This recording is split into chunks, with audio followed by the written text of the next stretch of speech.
All right. Thank you for taking the time to join us.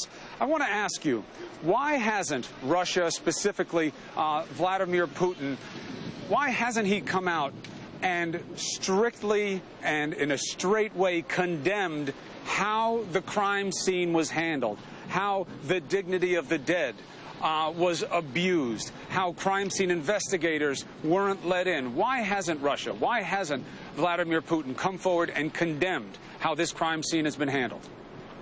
Well, I think the answer to that is very, very straightforward and simple. Ukraine is not in Russia.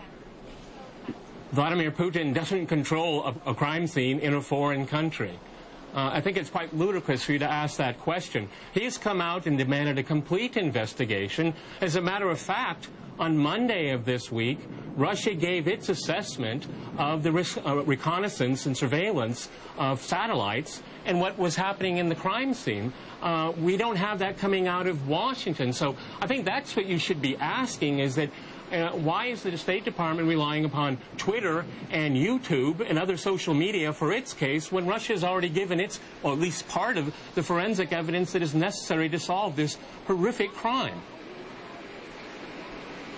Maybe you haven't been following it, but the U.S. is actually coming out with a lot of its own intelligence that connects what happened to MH17 to the acts of Russian militants and perhaps to the involvement of Russia in either training, equipping, or maybe even assisting in this horrible operation of bringing down this plane. What forensic evidence are you talking about? What forensic evidence are you referring to?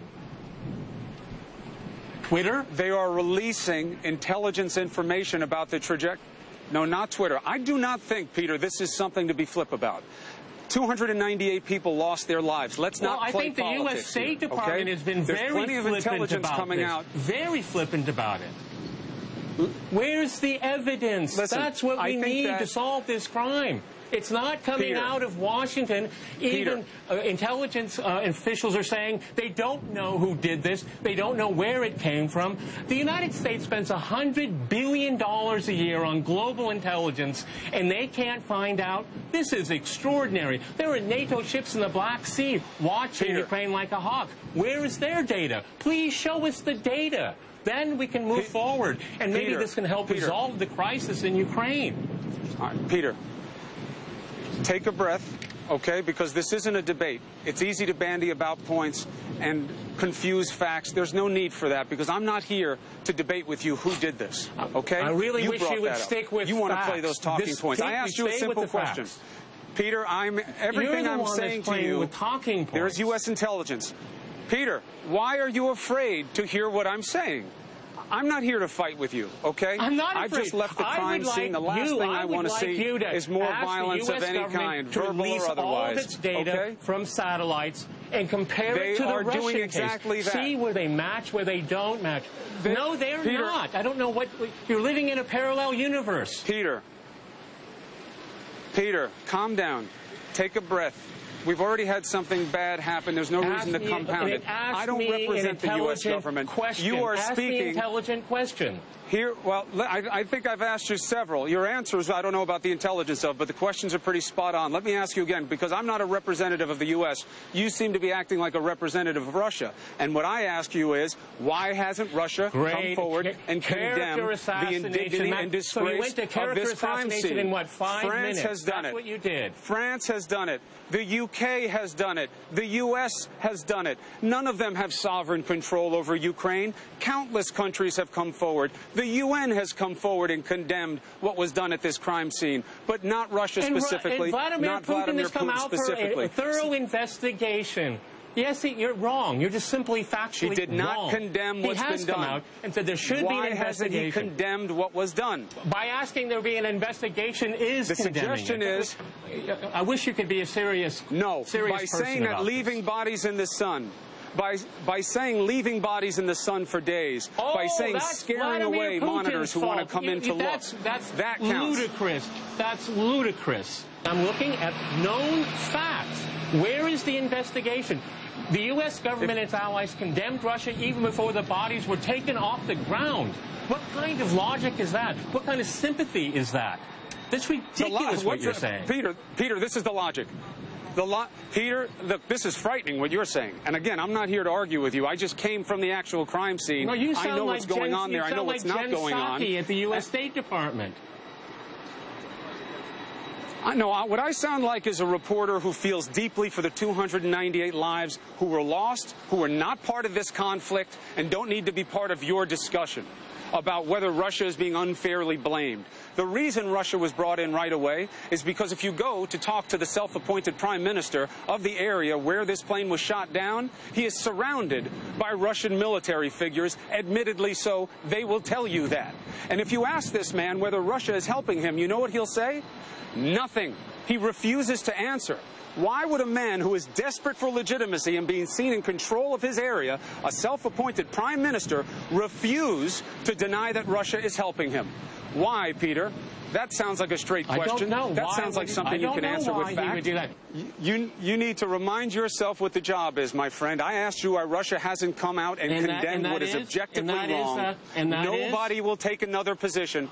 The way that crime scene is unsecured, the way soldiers have gone through and compromised the integrity of it, the way they've disrespected the dead. Russia has already done an investigation. It has made it public. It has shown the world. Now, why doesn't the United States step up and compare evidence, okay? That Russia's done the right thing to do to solve this crime.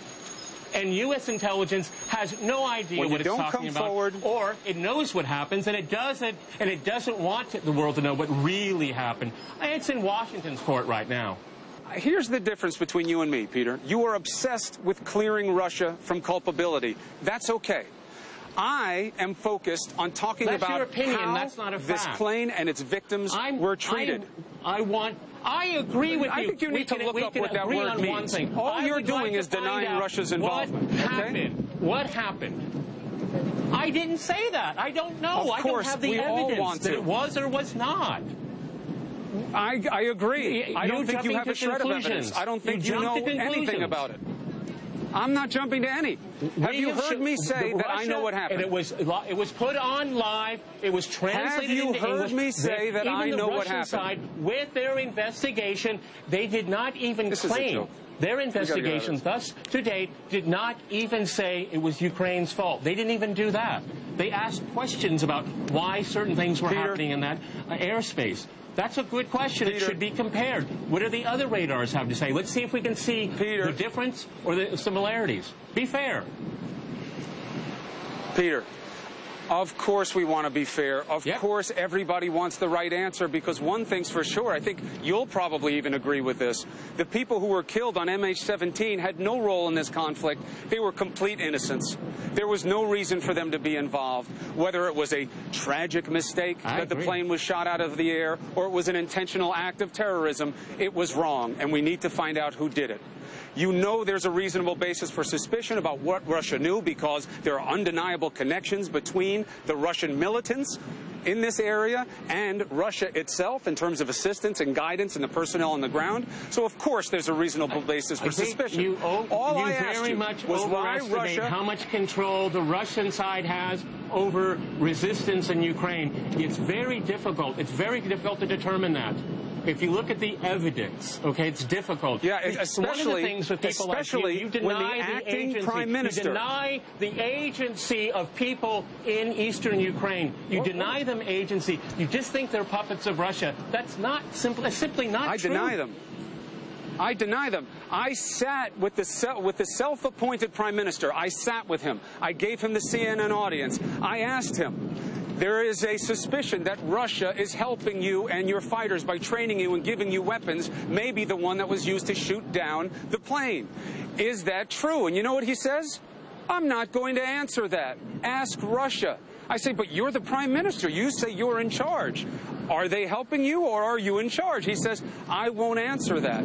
That doesn't bother you as a journalist, Peter? It doesn't not make suspicious Russia to you? culpable whatsoever. What are the evidence? Evidence is what we need.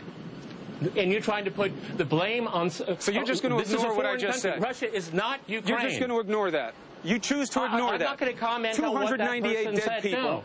A man what do you want me to say? To agree or disagree with him? Why should I? Why should I agree or disagree with him?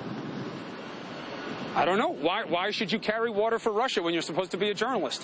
Why do you say the U.S. doesn't have any intelligence when it's put it out there, tracking the missile? I have Why do you say there's no at RT television where I have my own program and I have my own mandate to do what I want to do. So I don't know what you're carrying water. You carry water for the U.S. State Department. And Peter Lavelle, your obvious appetite and desire for what to do is to represent the best interests of Russia, no matter what the facts are, and to shout down people who are asking legitimate questions. And I think it's a mistake in fairness to the victims, and it's a mistake as a journalist. Nonsense and stupidity. Well, it sounds true. We'll let the audience decide. Loaded questions. That's what I do. That's what I do all the time. That's what I do for a living. They're straight questions. Peter Lavelle, you have to live with what you do for a living. I appreciate you coming on New Day so people can experience your answers and thought process for themselves.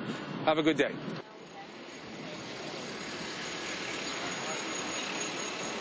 Listen, what is the value to that discussion? There are very different theories about how this happened.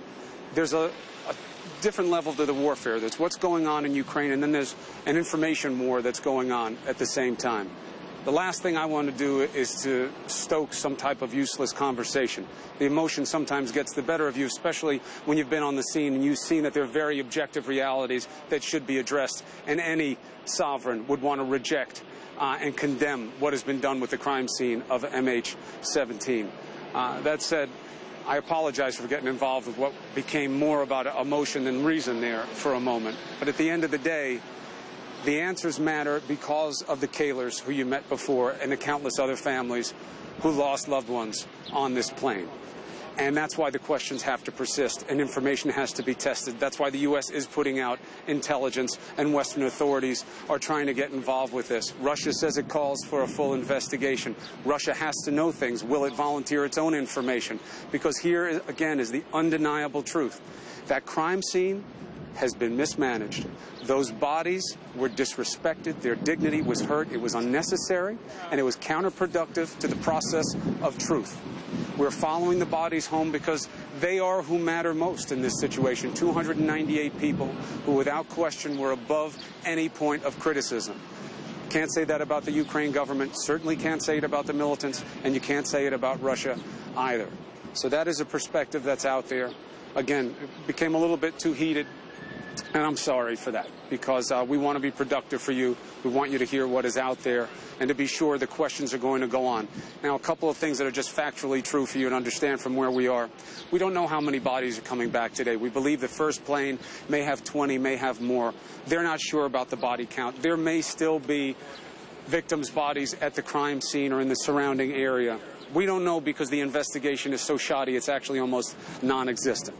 The black boxes, they'll have valuable information, not the absolute truth of who did this, obviously, but that will also take some time to be processed. The Dutch authorities who were leading the way have asked the UK authorities to take on that task. We'll let you know more as it happens, and we will take you to the memorial here during this National Day of Mourning in Netherlands when the bodies arrive here some hours from now. Back to you in New York. Chris, thanks so much. And I think it's also worth saying there's nothing to be sorry about, Chris, because highlighting